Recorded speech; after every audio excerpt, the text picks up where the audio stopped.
MPSC previous year question आहे, त्याचा daily आपण अनालिसिस घेत असतो. आजचा आपला प्रश्न आहे सामान्य विज्ञान यावर आधारित. सामान्य विज्ञान याच्या आपल्याकडे नोट्स सुद्धा आहेत. त्यामध्ये फिजिक्स, केमिस्ट्री, बायोलॉजी या व्यतिरिक्त प्राणीशास्त्र आणि वनस्पतीशास्त्र डिटेल नोट्स आहेत. डिटेल नोट्स आहेत म्हणजे सगळे PYQ कंटेंट त्याच्यामध्ये आपण घेतलेलं आहे.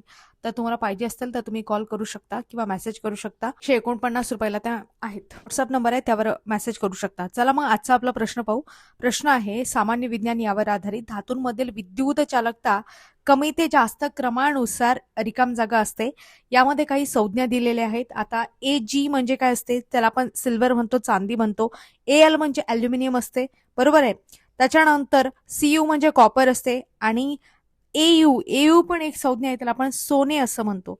आता यामध्ये ज्या काही संज्ञा दिलेल्या आहेत त्यामध्ये प्रामुख्याने कॉपर आहे किंवा चांदी आहे, AG आहे आणि अल्युमिनियम दिलेलं आहे. आता यांची विद्युत चालकता आपण बघितली तर प्रामुख्याने सर्वात जास्त जी विद्युत चालकता आहे ते चांदीमध्ये असते म्हणजे AG मध्ये असते.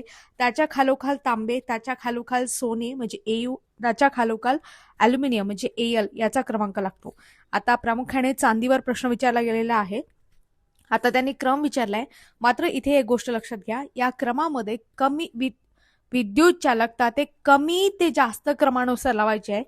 म्हणजे आपण बघतो यामध्ये आता काय येणार उत्तर, मग AL म्हणजे अल्युमिनियम, त्याच्यापेक्षा जास्त कॉपर म्हणजे तांब्यामध्ये आणि त्यापेक्षा जास्त AG म्हणजे चांदीमध्ये. म्हणून ऑप्शन क्रमांक 2 आपल्या प्रश्नाचं योग्य उत्तर राहील. तर यामध्ये आणखी काही महत्वाचे पॉइंट आहेत, जसं घरगुती वीज वाहक तारांमध्ये प्रामुख्याने कोणता धातू वापरतात, तर लक्षात ठेवा यामध्ये कॉपर आहे, तांबे आहे, तो वापरतात. रस्त्यावरील मोठ्या वीज वाहक ओव्हरहेड तारांसाठी कोणता धातू वापरतात, प्रामुख्याने यासाठी अल्युमिनियम म्हणजे AL हा धातू वापरतात. तर त्याच्यानंतर चांदी सर्वोत्तम चालक असूनही तारांसाठी का वापरली जात नाही.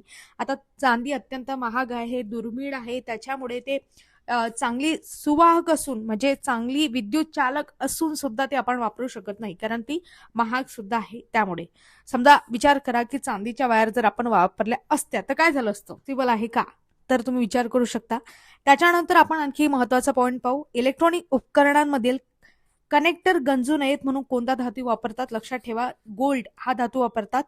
सर्व धातूंमध्ये सर्वात निकृष्ट खराब विद्युत चालक धातू कोणते आहेत, तर लीड आहे, ते त्याच्यानंतर पारा आहे, मर्क्युरी, Hg. ह्या काही संज्ञा आहेत त्या सुद्धा आपल्याला लक्षात ठेवायच्या आहेत. या संज्ञावर तुम्हाला इथे आता डायरेक्ट प्रश्न विचारलेला आहे. म्हणजे बऱ्याच विद्यार्थ्यांना हे माहिती असून सुद्धा संज्ञा माहित नसल्यामुळे हा प्रश्न चुकू शकतो. हे सगळी विद्युत चालकता कशामुळे असते, इलेक्ट्रॉन फ्री इलेक्ट्रॉन्सच्या हालचालींमुळे असते. अशा पद्धतीने प्रश्न आपण अनालिसिस केला, समजून घेतला. अधिक माहितीसाठी तुम्ही आपल्या चॅनलला सबस्क्राईब करू शकता. धन्यवाद.